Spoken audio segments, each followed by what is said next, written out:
Pourtant, l'abeille du Japon a trouvé un moyen tout à fait extraordinaire de se protéger contre ce type de massacre. C'est ce qu'on appelle faire rôtir l'éclaireur.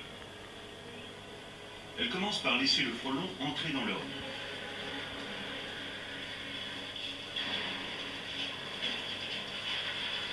Puis elle se rue brusquement sur lui et l'engloutit sous leur masse. Mais sa mort ne sera pas rapide.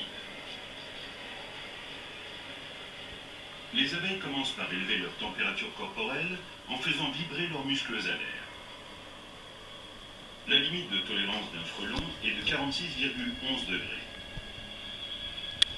Les abeilles peuvent faire monter leur température à 47,2 degrés.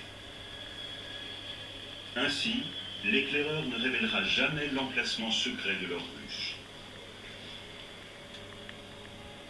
Les frelons morts ne parlent pas. C'est l'un des exemples les plus extraordinaires d'une tactique combinée alliant la ruse à l'attaque brutale.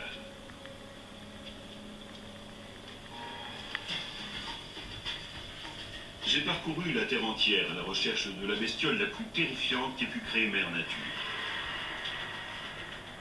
Je me suis fait mordre en Amazonie, malmené par des tarentules. Et j'ai assisté à un spectacle peu ragoûtant dans des grottes australiennes. Mais comme on dit par chez nous, on n'est jamais mieux que chez soi. C'est justement là que je vais enfin affronter l'insecte le plus agressif qu'il m'ait été donné de voir. Monsieur Brown, Gainesville, en Floride. Un dangereux animal est en liberté.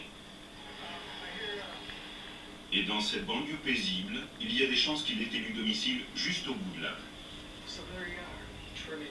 Vous êtes là, en train de tailler vos hibiscus ou de chercher des nids de pintade, et vous êtes recouvert de milliers de guêpes jaunes.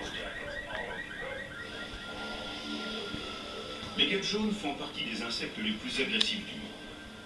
Elles sont particulièrement redoutées aux États-Unis parce qu'elles s'installent à proximité des habitations. Les guêpes jaunes produisent plus de larves qu'aucune autre guêpe d'Amérique du Nord, ce qui ne manque pas d'attirer les prédateurs comme les ours, les moufettes et les ratons laveurs. Elles ont donc de bonnes raisons de s'emporter facilement. Et quand vous envahissez leur territoire, elles réagissent en vous infligeant une piqûre atrocement douloureuse. Elles tuent plus de 50 personnes par an aux États-Unis. Et Benny Brown en a par-dessus la tête. J'en ai vu pas mal dans ma vie, mais celui-ci est assez près de la maison. Avec mes petits-enfants qui se baladent sur la route en voiturette de golf, je me dis qu'il va falloir le déplacer. Benny a vécu dans le voisinage d'un nid de guêpes jaunes depuis trop longtemps. Il a demandé l'aide d'un professionnel. John Simpkins est un entomologiste qui a fondé la société Insect IQ, une entreprise de lutte contre les nuisibles basée à Tampa. À l'arrivée du printemps, les guêpes jaunes ont un comportement relativement supportable.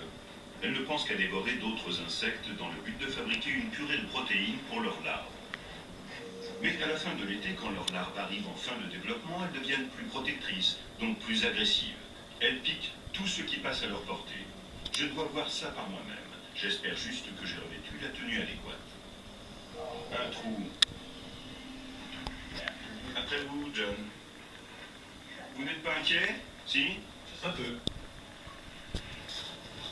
La piqûre d'une guêpe jaune n'est pas mortelle. Le problème, c'est qu'elle n'est jamais seule. Il y a beaucoup de guêpes ici. Oui, elles viennent voir ce qui se passe.